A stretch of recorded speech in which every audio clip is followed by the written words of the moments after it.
What's going on, everybody? It's Jesse Poole. Hope you're having a great day. I need to do a video because not everybody reads, and I'll just kind of get into it. I tried to make a couple of these while I was on the road. For what it's worth, I'm back home, and I need to explain what is going on, what has happened, and ultimately explain what this Rio Project is. Last year I went to Big Bend chasing Santa Elena Canyon, and for what it's worth, I wasn't able to go to the canyon. There were park rangers that, I don't know if they closed the road completely or they were just sending people back, sending people away. The roads were flooded, and I wasn't able to go to Santa Elena Canyon. I decided I was going to go back. Really, at that moment, I was like, I'm going back. I've got to go see Santa Elena. I want to do the hike. I want to walk. I want to see and explore that area of Big Bend because it's simply beautiful. If you've never been, you don't know what I'm talking about. Photos just don't do places like this justice. I try because I love photographing places like that. However, and let me preface this with, they've been talking about building border walls in Texas for years. They've been building walls in Texas on the Rio Grande border for years. This is not anything new. This is just an updated, I guess, map that DHS and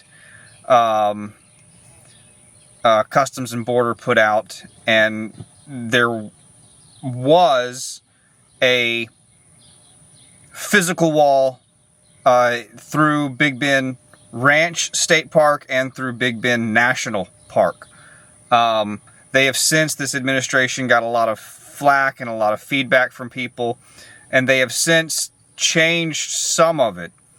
I don't know what's happening, but there was a sense of urgency that came over me because I wanted to go and explore and see as much of this area as I could. And then I decided, okay, I need to bring my wife and kid and let them see as much as they could before, if, when anything changes. The only thing constant in life is change. So, with that being said, I crossed over into Boquillas, Mexico. Met people there. It's an awesome little village. If you've never been, I suggest going. Listen to stories, talk to people, got an understanding of that area. Photographed Boquillas Canyon, kind of in the middle of international waters, if you will. Came home, printed the photo, brought it back over, and gave it to the owners of Jose Falcone's restaurant there. And I've gone back again. So I've been traveling to West Texas over the last 6-7 weeks now, documenting that area, documenting the Rio Grande. Something about that body of water just, it took me. I wasn't expecting this to turn into anything. I just wanted to photograph Big Bend. And then I wanted to photograph the Rio and the corridor there in Big Bend and the people around it. And then I started digging and discovered that there's not really many people that have documented the Rio in its entirety. So I am. And I have been. And the last leg of this was 6 days on the road. It included my birthday. I was on the road by myself, lost in El Paso, Texas, on my birthday. Chasing parts of the Rio there and the border wall there, and just trying to get an understanding of the area, of the region. If you've never been to El Paso, it's crazy. If you've never seen the border wall in person, I touched it. It's telling. But all the way to Colorado, to the headwaters where the Rio starts as nothing and then comes down into this beautiful scenic landscape, untouched, uncorrupted, unfought over, and follows all the way through New Mexico. And I followed it through New Mexico, and I stopped it at some of the places where the Rio is controlled. The Rio is cut up and used for good reason. I get it. It brings life to the desert. It's necessary out there. To an extent, there's some parts of it. Caballo State Park kind of made me question, you know, why have all of this recreation area when we've got Big Bend just, you know, a few miles south, and I mean a day's drive. But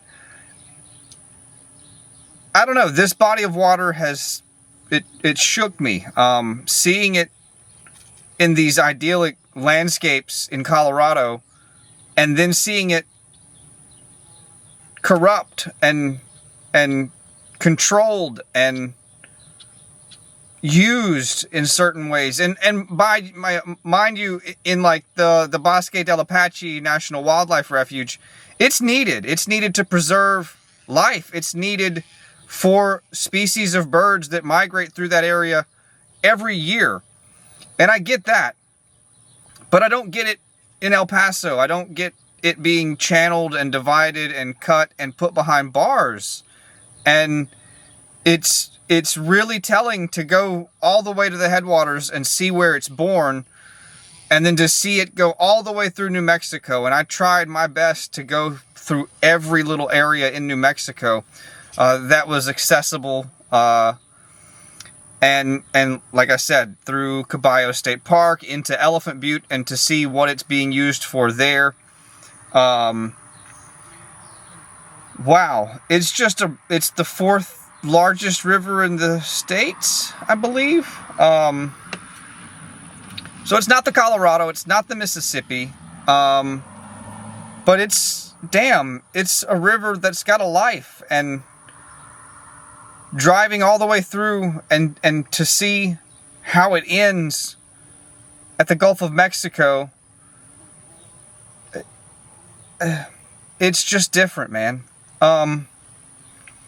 So this project is kind of unfolded, and what will it turn into? Most definitely a book. I've definitely got a lot to write about. I've had a lot of experiences in just the last 6 weeks with these 3 legs on the road. But I've photographed the Rio over the last half a decade. And even into like last year when we went to New Mexico, we stopped at Elephant Butte. So I've got several different versions of seasons and different times of day that I've visited some of these areas. That's what it takes. I said I was alone by myself, lost in El Paso, Texas on my birthday. That's what it takes.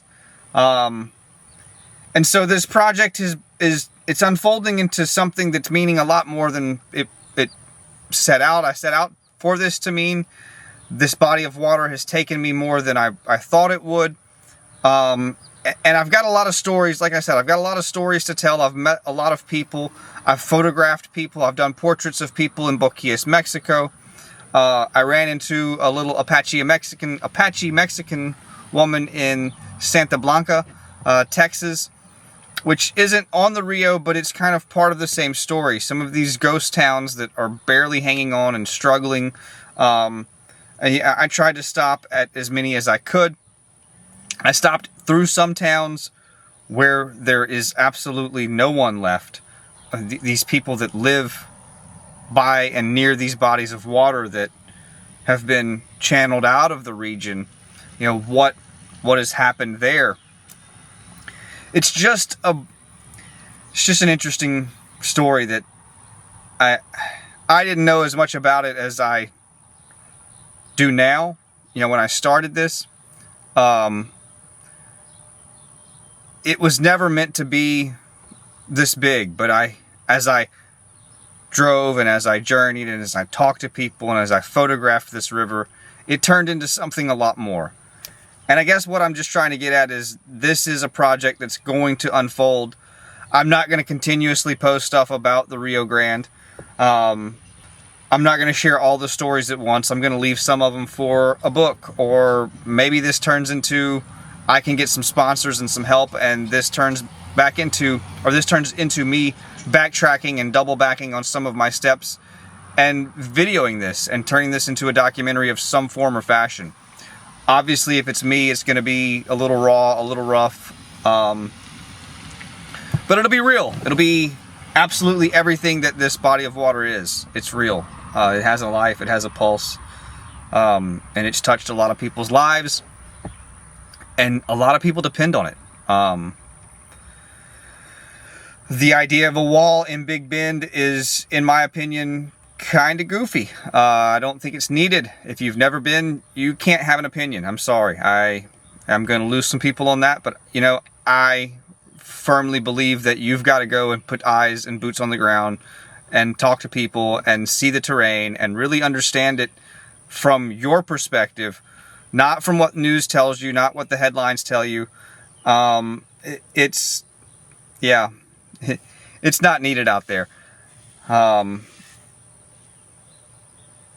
You go to places like Big Bend and you go, wow, this is Texas? You know, it makes you question, because it's places that look like Montana, that look like Wyoming, that look completely otherworldly like Utah.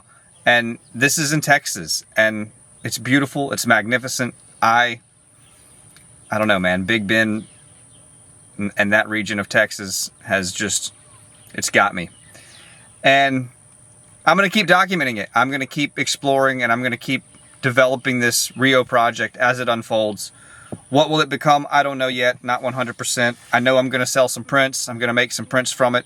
There have been some amazing light and some amazing landscapes that I probably wouldn't have chased without chasing the Rio Grande. The name changes based on where you're standing. Some other names change based on where you're standing, and we'll get into that later. But I hope you come along for the journey. I really, this is something that if I've ever asked anything of anyone to support anything at all, this matters to me. This is the biggest undertaking I've ever done as a photographer. And I really hope to see this to fruition. I want this to turn into a book. I would love this to turn into something else. I don't know what that is. Like I said, documentary, maybe a video series. Hell, I don't know. Netflix, if you're watching, have camera, will travel. I have a Netflix rated camera too, so that helps. That's all I've got for now. Join me on the Rio Project, the journey from its birth through its life, how it's divided, how it's channeled, how it's used, how it's conflicted and fought over, and how it eventually ends up exhausted and dead in the Gulf of Mexico. I'm showing all of it. And there's still, I've been thousands of miles, and there's still thousands more to go. So join me. If you want to support, there are ways. I'm going to open a 4x6 print on the website. You don't have to buy a print. You can just put in 20 bucks and help buy a tank of gas. Gas is outrageous right now. There's more to go. So let me know what you think. Let me know thoughts, ideas. Any help at all would be accepted. And I'm not talking about monetary. Just sharing this, sharing the post, giving me words of encouragement. All of that matters. It keeps me moving. And that's all I've got. Everyone that's bought a print so far, or that's said anything positive about this, thank you so much. It means more than you know. And yeah, maybe we'll see you out there on the road. And thank you. That's all I got. Peace.